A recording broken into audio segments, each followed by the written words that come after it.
After the success of the SoundPeats QY7, the manufacturer is now back with the Q2, and these are targeted towards joggers and runners that need something ultra lightweight when moving around outside and exercising. The Q2 have an integrated microphone on board, so you can use them to answer calls, and they weigh in at only 0.58 ounces, so they are ultra lightweight, and have a rated battery life of 175 hours standby, which is pretty impressive. In terms of specifications, we have a Bluetooth version 4.1 on board, and it works with an iOS, Android smartphone. You can listen to music with it and also answer calls. Taking a look at the presentation here, we have a pretty simple look. They retail online for under 40 bucks. They're also very inexpensive and comes with a carrying case inside of the packaging. And charging the product takes only 2 hours to complete, which is very speedy. So inside we have access to the aforementioned case that you can use to protect your investment. There's also an instruction manual / warranty guide. And in here we have the SoundPeats Q2 themselves. You can pick these up directly through the manufacturer's website or also on Amazon.com. Inside, you also have up to 6 adjustable gel tips that you can use to get a more comfortable fit. There's also a micro USB cable for charging up the Bluetooth earbuds themselves. So taking a look at the design of the Q2, they're definitely not the smallest Bluetooth headsets that we've seen. The material and the build quality is quite nice, although it does have a very glossy finish, so it tracks quite a bit of fingerprints as you use it. Still, I like the fact we have some red and black accents. I think it looks pretty cool. On the sides here, you have access to the SoundPeats logo, and on the very top here, you have access to the volume adjustment rocker, which is pretty tactile and easy to press. Underneath the flap, you'll find access to the micro USB port for charging and syncing. Cover this up if you're planning on jogging in the rain, although these aren't fully waterproof. They are sweat-proof and light rainproof.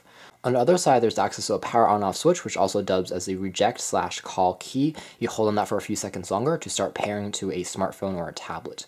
The LED will then start to flash. Are generally comfortable to wear. They are a little bit stiff, and depending on your ear size, you might have to play around with the removable silicone tips to get a more secure fit. But afterwards, I think it's relatively noise isolating. You can still hear some background sounds as you're playing back your music, but perhaps it's a good thing because if you're outside and running, you do want to notice if maybe a car is approaching or someone's behind you and something like that.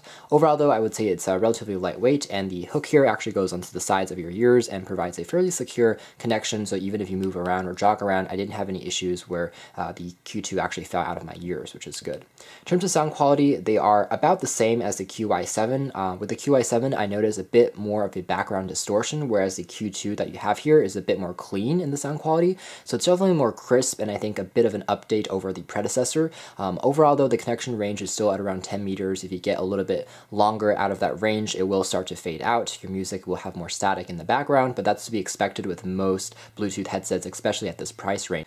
Moving on to battery life, they are about average. I got about a week of usage before I needed to recharge it up, and 2 hours is actually quite speedy. With that being said, with a larger portfolio, I did expect the battery life to be a little bit longer than perhaps the QY7, which were smaller, but it's about the same. When it comes to the speakerphone quality on here, the mic, it does a good job, even though it's not noise canceling. So if you are in a marketplace, there is going to be a bit of background sound. However, it's generally clean and crisp if you do talk in a quieter environment. At the end of the day, I think that the Q2 will please any joggers or runners out there. It's a slightly better value than the QY7 if you do plan on jogging or moving around just for exercising purposes, because the construction quality is a bit stronger, and also it stays in much more securely than the QY7, especially if you're jogging again or moving around. Sound quality is also about the same. The same goes with the battery life and the microphone quality. To learn more information about the Q2, be sure to check out our full written review, but this has been our video. Thank you for watching. Your OS.